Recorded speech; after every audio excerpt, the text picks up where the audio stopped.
चला है तू आग में हाथ डाल रहा है। कैसे मुल्ला साहब? बता तू कौन मजहब मानता है?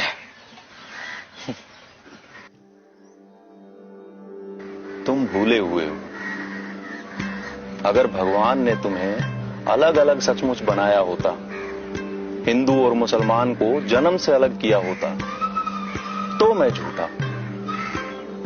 बताओ, दुई जगदीश कहां ते आए, कहू कोने भरमाया। अल्लाह राम करीम केशव हरि, हजरत नाम धराया। कहना एक कनकते गहना, तामे भाव न दूजा। कहन सुनन को दुई कर घाते, एक निवाज एक पूजा। वही महादेव वही मोहम्मद, ब्रह्मा आदम कहिए। कोई हिंदू कोई तुर्क कहावे, एक जमी पर रहिए।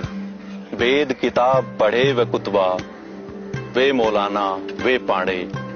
बिगत बिगत के नाम धरायो, एक माटी के भांडे। कह कबीर त दोनों भूले, रामहू किनहू ना पाया। वे खसिया वे गाय कटावे, वादे जन्म गवाया। कहत कबीर सुना है साथ।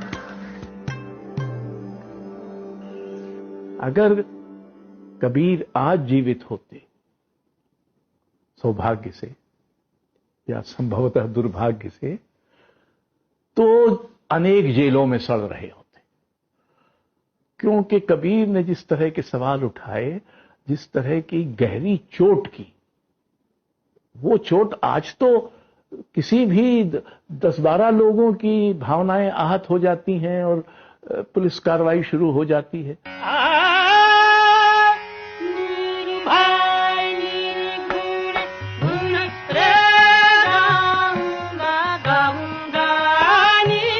कुमार जी का गाया हुआ बहुत अप्रतिम भजन है जो कबीर की बाणी है। निर्भय निर्गुण गुण रे गाऊंगा, मूल कमल दृढ़ आसन बांधु जी।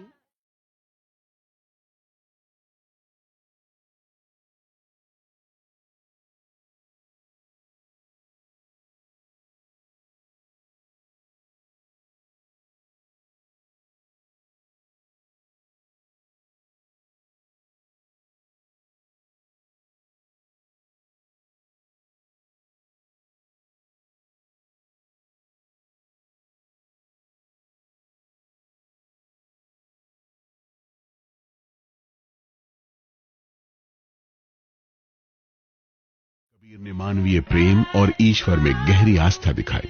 इस तरह से कबीर भारत में धर्मनिरपेक्षता के पहले पैरोकार बने। उन्होंने कहा, हिंदू मुसलमान नहीं, मानवीय प्रेम सबसे ऊपर है।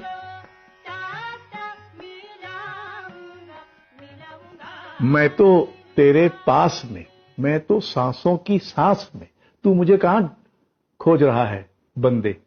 तो ये अपने आप में न सिर्फ कविता में क्रांति है, ये तो अध्यात्म में क्रांति है।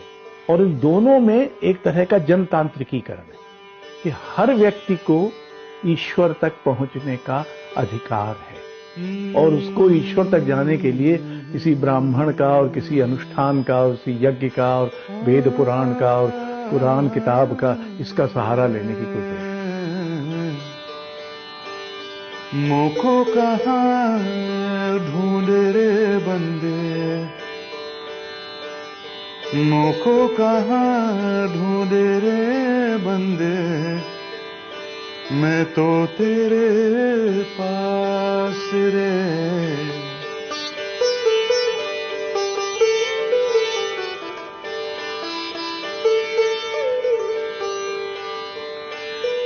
ना मैं जप में ना मैं तप में, ना मैं व्रत उपास में।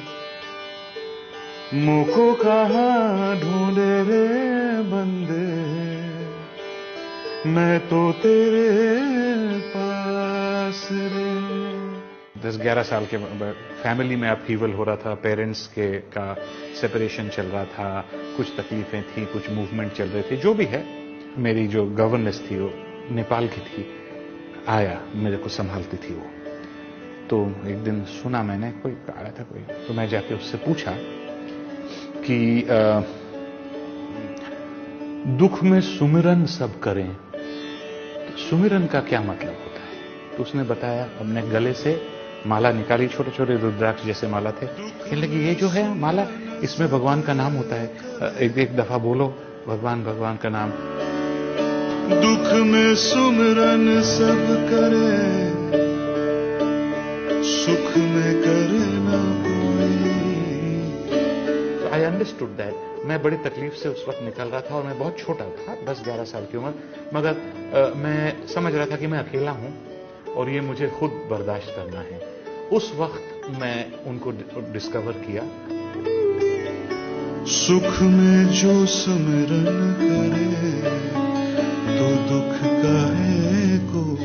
स्पेसिफिकली इसलिए मुझे कबीर बहुत पसंद है क्योंकि ये इस तरह जब मैं पढ़ता हूं ऐसा लगता है जैसे कोई मुझसे आम इंसान के जैसे बात कर रहा हो, जैसे नॉर्मल, बिल्कुल जैसे हमारी आपकी बोली होती है। इनके लिखने की तरफ जो मेरा जो पुल है वो है इनकी सिंप्लिसिटी।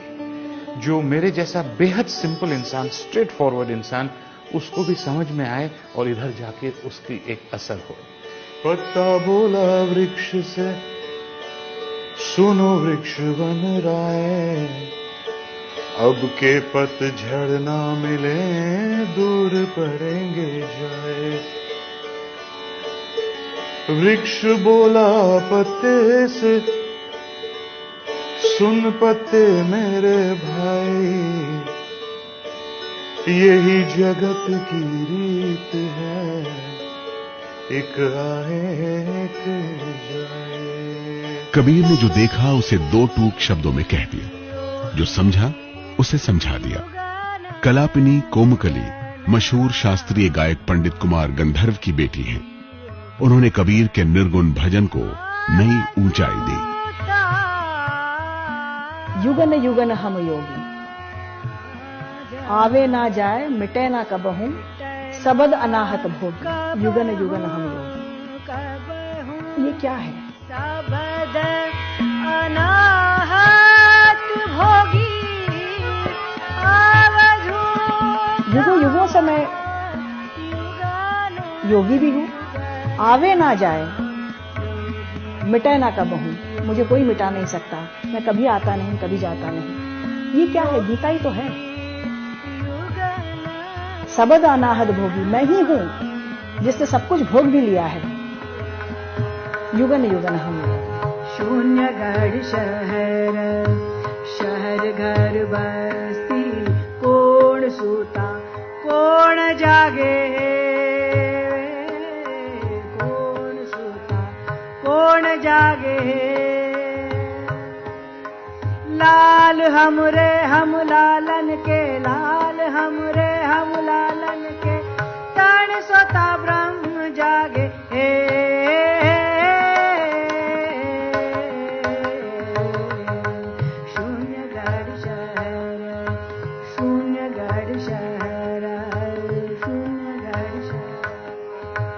कबीर साधुओं की संगत में तो रहे, लेकिन घर त्याग कर साधु बन गए, ऐसा ज्यादातर लोग नहीं मानते हैं। कबीर पंथियों की एक धारा उन्हें गृहस्थ मानती है।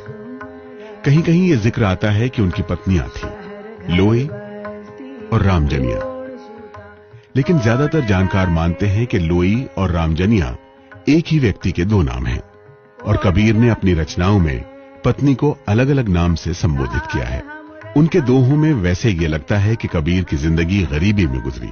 कबीर ने अपनी गरीबी के बारे में कहा है, जद का भाई जन्मिया कभी न पाया सुख, डाली डाली मैं फिरूं पाते पाते दुख।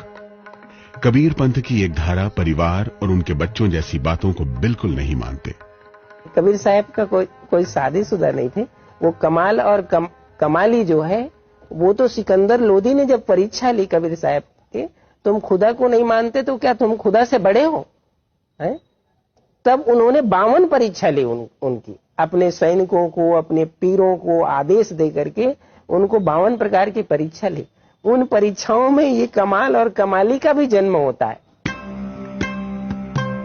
कबीर की घुमक्कड़ी की वैसे बहुत चर्चा है। कहा जाता है कि कबीर ने लंबी लंबी यात्राएं की। आईना अकबरी के अनुसार कबीर देश भर में खूब घूमे और कुछ दिन वो जगन्नाथपुरी में भी रहे।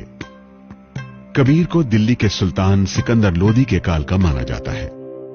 कहा जाता है कि सिकंदर लोदी तक को कबीर की शिकायत की गई। जीएच वेस्टकॉट ने अपनी जानी मानी किताब कबीर एंड कबीर पंथ में लिखा है कि कबीर को उनकी साफ गोई ने उनके लिए चारों तरफ दुश्मन खड़े कर दिए। भारतवर्ष में आगे देखेंगे। बादशाह सलामत है, रहम दिल है बादशाह। बादशाह को सलाम करो, माफ कर देंगे तुझे। कबीरा सोई पीर है जो जाने पर पीर, जो पर पीर ना जाने सो काफिर बेपीर। भारतवर्ष, भारतवर्ष, महानायकों की गौरव गाथा अनुपम खेर के साथ।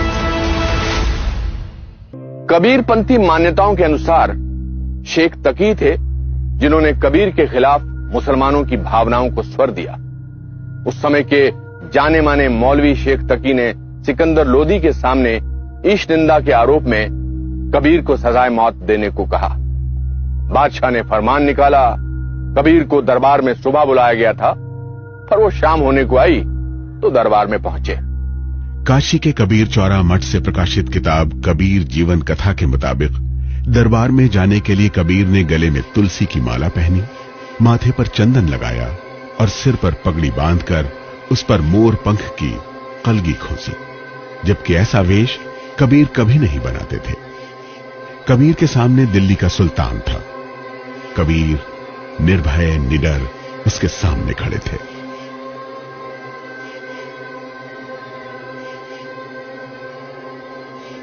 बादशाह सलामत है, रहम दिल है बादशाह।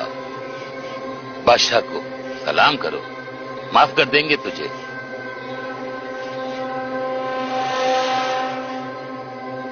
काफिर,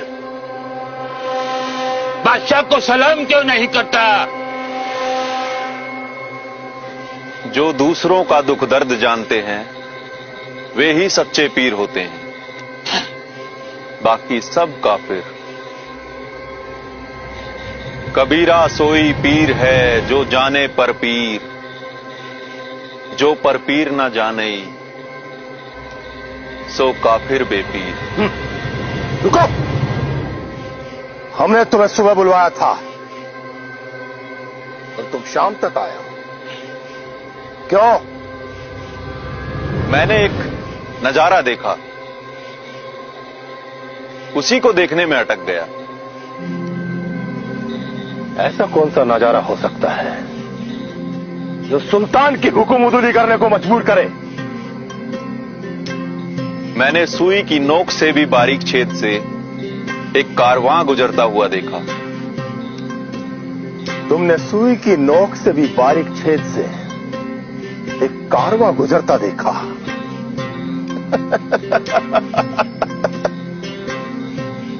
झूठे हो तुम। ऐ सुल्तान, स्वर्ग और नरक के बीच बड़ा अंतर है। सूरज और चांद के बीच के अंतरिक्ष में अनगिनत हाथी और ऊंट समाये हैं, जो कि आंख की पुतली की नोक से देखे जा सकते हैं, और ये नोक सुई की नोक से भी बारीक है। इस कहानी के मुताबिक कबीर के इस जवाब से बादशाह बहुत खुश हुआ और उन्हें छोड़ दिया गया। जबकि दूसरी प्रचलित कहानियों के मुताबिक बादशाह ने उन्हें बहुत सी यातनाएं दी। ले जाओ इसे। लेकिन जब वो अपनी तमाम कोशिशों में असफल रहा, तब सुल्तान सिकंदर लोदी को अपनी भूल का अंदाजा हुआ। इसके बाद भी कबीर के खिलाफ साजिश चलती रही। कबीर की जिंदगी जितनी अब तक हमने देखी, उससे कुछ बातें बिल्कुल साफ हैं। भारतवर्ष में जो दबे कुचले थे, दलित थे, उनके लिए आवाज देने वाले वो पहले व्यक्ति लगते हैं। वो जाति धर्म को तोड़कर समाज सुधार की बात आज से 600 साल पहले कर रहे थे। तुम कत बामन हम कत शुद्ध, हम कत लोहू तुम कत दूध। गरीब चाहे वो किसी भी धर्म का हो, ईश्वर प्रेम का बराबर का अधिकारी है, हकदार है। ये बात उन्होंने कूट कूट कर अपने शिष्यों को समझाई। कबीर ने धर्म के बंधे बंधाए विश्वासों की जकड़न को चुनौती दी। वो धर्मों के कट्टरपन के घोर आलोचक थे। न हिंदू न मुसलमान की घोषणा करने वाले संत कबीर पहले कवि थे जिन्होंने धर्मनिरपेक्ष समाज की कल्पना की। उड़ जाएगा हंस। कबीर की धर्मनिरपेक्षता की मिसाल तो मगहर भी है। मगहर उत्तर प्रदेश के संत कबीर नगर का एक कस्बा है। यहां समाधि और मजार दोनों साथ साथ हैं। समाधि भी कबीर की, मजार भी कबीर की। काशी से मगहर कबीर क्यों आए, ये अपने आप में बड़ी कहानी है। एक मत यह है कि कबीर अपने आखिरी दिनों में काजी कोतवाल पंडितों से परेशान होकर मगहर चले आए। एक जगह कबीर कहते हैं, जो काशी तन तजय कबीरा, तो राम ही कौन नहीं हो रहा। कबीर ने कहा कि जो कबीरा काशी मरे तो राम ही क्यों नहीं हो रहा। यदि कबीर काशी में मरता है तो राम क्या नहीं हो रहा करते हैं। राम किस लिए है, राम की उपासना क्यों करेंगे, राम की भक्ति क्या काम करता है। बनारस में अगर आपकी मृत्यु हुई तो आप भवसागर पाते। कबीर इसको नहीं मानते। कबीर कहते हैं कि मैं मगहर जाके मरूंगा, क्योंकि अगर मेरे क्रियाकर्म ऐसे हैं कि मुझे मुक्ति नहीं मिल सकती तो सिर्फ गंगा में नहाने से कैसे मिल जाएगी। गंगा के तट पर मेरी चिता जले, इससे मुझे मुक्ति कैसे मिल जाएगी। तो वहां भी मरते दम तक वो जो लोकप्रिय धारणाएं हैं उनको चुनौती देते हैं। किंवदंती है वो ये है कि जब वो उनकी मृत्यु हुई तो उनके दो संप्रदायों में झगड़ा था। मुसलमान कहते थे कि कबीर हमारे हैं और हिंदू कहते थे कि हमारे हैं। तो दोनों ने झगड़ना शुरू किया। तो कहते हैं कि वो कबीर की जो शव था उस पर चादर, और बाद सुबह जब देखा दोनों लड़ते हुए संप्रदायों ने तो वहां कुछ फूल थे, उनका शव नहीं था। वहां फूल ही मिले, वो शरीर नहीं मिला। वहां फूल मिले तो आधा फूल को हिंदुओं ने बांट लिया, आधा फूल को मुसलमानों ने बांट लिया। एक ने समाधि बना ली, एक ने मजार बना लिया। आज भी वो वहां प्रसिद्ध है। अगर कोई समाज ये कल्पना करता है कि एक मृतदेह एक शव कुआं में बदला, तो मेरी दिलचस्पी उस कल्पना का अर्थ समझ। किंवदंती इस बात की सूचना देती है कि हिंदू और मुसलमान में भेद नहीं है। हिंदू और मुसलमान दोनों धर्मों की ये जो भेद की बात है ये व्यर्थ है। ये खुद कबीर के अनुयायी एक सीमा के बाद नहीं पचा पाए। मुझे ये कहानी कबीर की पर्सनल ट्रेजेडी की कहानी। उड़ जाएगा हंस अकेला, हंस अकेला, जग दर्शन का मेला, जग दर्शन का मेला। जैसे पात गिरे तरवर के मिलना। उड़ जाएगा हंस अकेला, जग दर्शन का मेला। चादर उठाई तो सिर्फ फूल मिले। उस परमहंस आत्मा का शरीर फूलों में बदल चुका था। अब मगहर में मजार भी है और समाधि भी। ये कहानी 100% सही हो तब भी और काल्पनिक हो तब भी कबीर को हमें ढूंढने में मदद करती है। कबीर हमारे बीच जिंदा हैं अपने शब्दों के जरिए, इन कहानियों के जरिए। कोई उन्हें कवि मानता है, कोई उन्हें समाज सुधारक कहता है, कोई संत कहता है, कोई उन्हें अवतार मानता है, कोई भगवान मानता है, कोई उन्हें धर्मनिरपेक्षता का सबसे पहला झंडा बरदार मानता है। ये सारी बातें सही हैं, क्योंकि कबीर होने का मतलब ही महान होना है। भारतवर्ष के अगले एपिसोड में देखिए